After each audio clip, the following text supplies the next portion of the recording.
ఇది కళ నిజమా?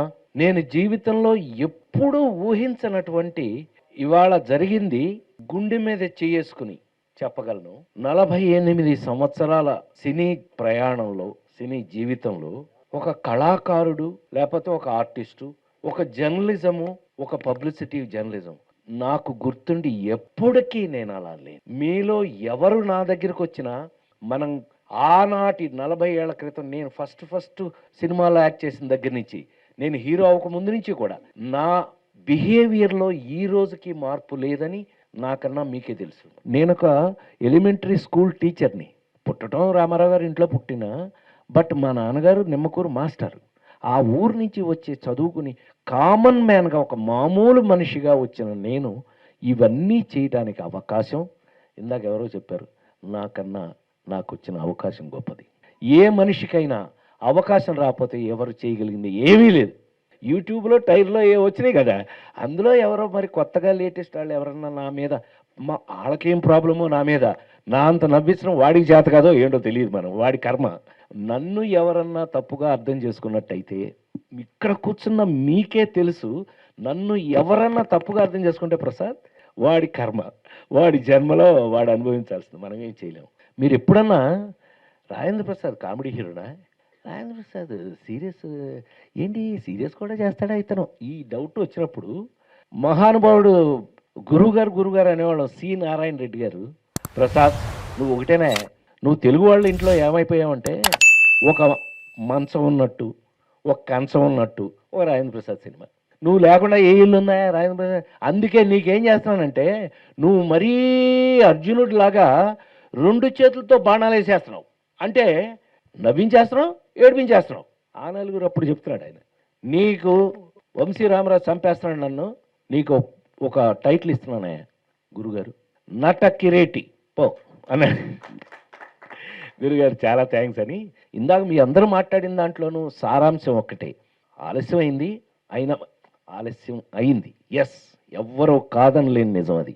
పద్మశ్రీ రావడం నాకు ఆలస్యమైంది. కానీ ఈవేళ ప్రపంచంలో ఉన్న ప్రతి తెలుగు వారి ఇంట్లోనూ రాజేంద్ర ప్రసాద్ ఉన్నాడు. రాజేంద్ర ప్రసాద్ హాయిగా మీ మీ బాధలు మర్చిపోవడానికి ఉపయోగపడ్డాడు అనే ఒక్క మాట అంటే చాలు నా జన్మ ధన్యమైపోయిందని నేను భావిస్తూ, నా కోసం ఇంకా ఎంతో ఎంతో గొప్ప స్థితికి వెళ్ళాలని కోరుకున్న నా ఫ్యామిలీ మెంబర్స్ అందరికీ కూడా నేను మరొకసారి మీరు కోరుకోవడం తప్పులేదు. ఏమో ఒకవేళ జరగవచ్చేమో కూడా చెప్పలేం. ఎందుకనంటే మీ అందరికీ తెలుసు ఇంగ్లీష్ సినిమా చేశాను నేను, క్విక్ గన్ మురుగన్ అని ఇంగ్లీష్ సినిమా చేశాను. అది ఇప్పుడు క్విక్ గన్ 2 స్టార్ట్ అవుతుంది. 20th సెంచరీ ఫాక్స్ హాలీవుడ్ వాళ్ళు తీస్తున్నారు. చాలా పెద్ద బడ్జెట్, పెద్ద cinema. So quick gun Murugan 2, 3, 4 ఉంటాయి. సబ్జెక్ట్స్ రెడీ అనమాట. సో ఆ విధంగా నేను ఏమైనా ఇంకా ముందుకెళ్తానేమో, వెళ్తాను, డెఫినెట్గా వెళ్తాను. ఇప్పుడున్న లేటెస్ట్ జనరేషన్ మోహన్ నా కోసం క్యారెక్టర్ రాస్తారు. ఎంత మంచి క్యారెక్టర్స్, అంత వెయిట్తో, నా మీదున్న బాధ్యతతో నేనేం రిలాక్స్ అవ్వడానికి కుదరదు ఇంక మీదట. నేను 50 ఏళ్ళు చీ, అసలు నా మనస్తత్వమే అది కాదు. మీ అందరికీ తెలుసు. ఎక్కడ రిలాక్స్ అయ్యే టైప్ కాదు మనం. ఏదైనా అవకాశం వస్తే అవకాశానికన్నీ చక్కగా మనం తీసుకుని, మీ అందరూ నా మీద పెట్టుకున్న నమ్మకాన్ని ఇవాళ జర్నలిస్టులు ఒక ఆర్టిస్ట్ గురించి ఇలా మాట్లాడడం ఇవాళ నా పూర్వజన్మ సుకృతంగా భావిస్తున్నాను. నేను నా క్యారెక్టర్ చాలామంది ఆడవాళ్ళకి ఇష్టంగా ఉండేదని ఎంతోమంది నాకు లెటర్స్ ద్వారా, మెయిల్స్ ద్వారా కనపడినప్పుడు, అమ్మా నీ ఏం నవ్విస్తావురా బాబు, నా టెన్షన్ అంతా పోయిందిరా బాబు, మీ బావ సంపుతున్నాడు, నీ సినిమా చూశాను, నేను హ్యాపీ అయిపోయాను. అంతకన్నా ఈ జీవితానికి నాకు కావాల్సిందేం లేదు.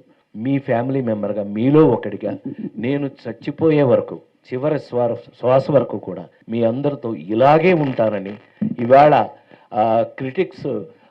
ఫిలిం క్రిటిక్స్ అసోసియేషన్ వారు నాకు చేసిన ఇవాళ మీ అందరి మధ్యలో ఉన్నందుకు జన్మలో నాకు మళ్ళీ ఒక ఫుల్ బూస్టప్ ఇచ్చారని మరొక్కసారి మనవి చేస్తూ, మీకు థ్యాంక్స్ చెప్పడం చాలా చిన్న విషయం.